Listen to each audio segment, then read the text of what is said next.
5वां पॉइंट, हमने कोई चंदा बुक नहीं बनाई। सबसे बड़ा मसला ही है। मेरे इस वक्त भी ऑफिशियल यूट्यूब चैनल की कमाई ऑलमोस्ट 1 करोड़ के करीब बन जाए अगर मैं वीडियो एड्स के ऊपर इसे मोनेटाइज करूं, और अगर मैं कंटेंट आईडी ले लूं तो जितने मेरे नाम के ऊपर चैनल बने हुए हैं उन सारों की कमाई मेरे अकाउंट में आना शुरू हो जाएगी। यानी वो अपलोड स्टूडेंट्स कर रहे होंगे, कमाई मुझे मिल रही होगी। तो आप जरा अंदाजा करें, मैं तो रोजाना कोई 100-150 मौलवी खरीद सकता हूं रोजाना, पूरे साल की तनख्वाह एडवांस में देके। कोई मसला है मेरे लिए, लेकिन हमने ये काम नहीं किया। और इसलिए नहीं किया कि हम कुरान और सुन्नत की तालीमात में इसे हराम समझते हैं। हालांकि ये मैं किसी से चंदा ना मांग रहा होता। अगर मेरे चैनल की कमाई है, मैं ले रहा हूं, तो मैं किसी से तो चंदा नहीं मांग रहा। ये तो साइड बेनिफिट है। मेरा चंदा तब होता ना, जिस तरह इस वक्त बड़े इंटरनेशनल स्पीकर्स हैं, उनकी वीडियोस अगर आपने लेनी हो तो वीडियोस खरीदनी पड़ती हैं आपको। वेबसाइट से भी डाउनलोड करनी हो ना तो वो डॉलर्स देने पड़ते हैं आपको साल के। मैं नाम नहीं लेता, फिर वो लोग बुरा मान जाएंगे। हमने दुनिया की जितनी हदीस की किताबें इस वक्त तक उर्दू में ट्रांसलेट हो चुकी थी, ऑलमोस्ट सारी बड़ी बड़ी, वो फ्री रख दी हुई है उनके पीडीएफ अपनी वेबसाइट के ऊपर। मेरे सारे की सारी वीडियोस फ्रीली अवेलेबल है, डाउनलोड कर सकते हैं। लिहाजा मैं ऐसे तो नहीं, ये तो साइड बेनिफिट था कि मैं वीडियो एड्स चला के तो कमाई कर लेता। वीडियो एड्स नहीं चलाए, सिर्फ इमेजेस तक उसको रखा, कंप्रोमाइज किया इस वजह से कि अल्लाह को क्या जवाब देंगे कि हम दीन के नाम के ऊपर जो है वो गैर शरीय फाल कर रहे हैं। तो ये एक बहुत बड़ी खूबी थी। चंदा बुक भी नहीं बनाई, और जो अपनी खुद मेहनत की कमाई थी वो भी नहीं ली, सिर्फ इस वजह से कि शरीयत की हद ना टूटे। अब मुझे बताएं, यही चंद चीजें होती हैं जिससे आप लोगों को जज करते हैं कि वो इस सिस्टम से क्या बेनिफिट हासिल कर रहा है। तो हम इस सिस्टम के बेनिफिशियरी है ही नहीं है। इसलिए मैं कहता हूं कि मेरे साथ अगर किसी को आपने कंपेयर करना है ना कि जी फलां भी बंदा दीन का काम कर रहा है, तो वो मेरे वाली खूबियां बतानी है आपने।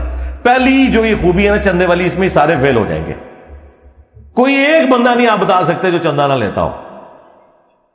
और मैं उनके चंदों को गलत नहीं कह रहा, ये ज़हन में रखिएगा। अगर वो अपनी बेसिक नीड्स तक अपने मामलात को करते हैं तो उनका हक है। मसलन तारिक जमील साहब हजारों स्टूडेंट्स को उनकी रिहाइश सपोर्ट कर रहे हैं, उन्हें तालीम देते हैं।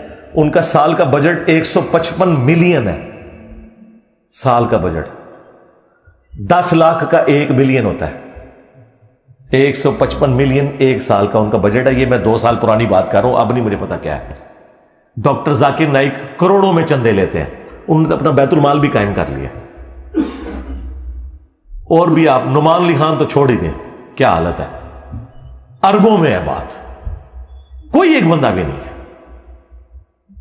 डॉक्टर सरार साहब, उनकी जमात चंदे लेती है, कोई नहीं। आप कोई एक नहीं। इलियास कादरी साहब, उनका तो आज से 10 साल पहले अरबों में चंदा था उनका। चंदा बुक्स रखी हुई हैं, चंदे बॉक्सेस रखे हुए हैं।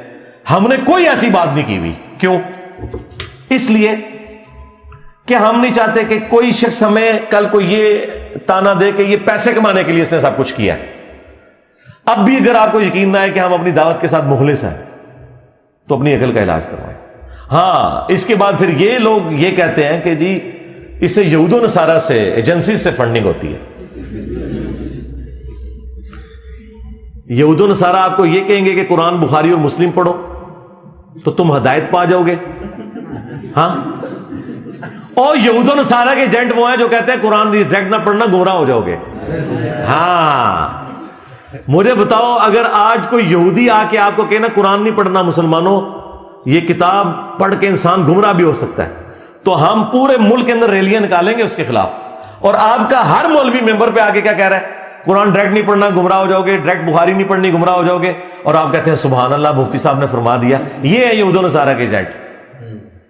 दूसरा, एजेंसीज की आप बात करते हैं, चाहे इंटरनेशनल एजेंसी हो या अंदर की एजेंसीज हो, आप समझ सकते हैं कि मेरे जैसे आउटस्पोकन बंदे को जो किसी का लिहाज नहीं करता, वो उसको पैसे की बुनियाद के ऊपर खरीद सकते हैं। इमरान खान साहब जब अपनी पीक के ऊपर थे और पूरी फौज उनके पीछे खड़ी थी, मैं उस वक्त भी लिहाज नहीं करता था इनकी पॉलिसीज का, आपको पता है। हां, जहां मौलवी उनके साथ ज्यादती करते थे मैं दिफा करता था, लेकिन जो فوج کا پالیٹکس میں کردار ہے، میں اس وقت کرٹیسائز کرتا تھا. جب عمران خان صاحب اترے تو سارے دم دبا کے بھاگ گئے. ان کے اوپر جب برا وقت آیا تو جو ان کے ساتھ زیادتی ہو رہی تھی یا ان کے ساتھیوں کے ساتھ جو جرم کیا وہ تو الگ بات، اس کو تو کورٹ میں دیکھنے کی ضرورت ہے. تو میں نے آواز بلند کی. آج کسی کی جرت ہے کہ 2 جملے بول دے؟ کدھر ہے طارق جمیل صاحب؟ 9 مئی کے بعد کسی کی جرت ہوئی ہے کہ بولے؟ لیکن میں نے جتنی حق بات تھی وہ دھڑلے سے اسی رات لائیو سیشن میں کی اور بڑوں تک پہنچائی. وہ اس بات کا ثبوت تھی کہ ہمیں کوئی آر نہیں سچائی بیان کرنے میں.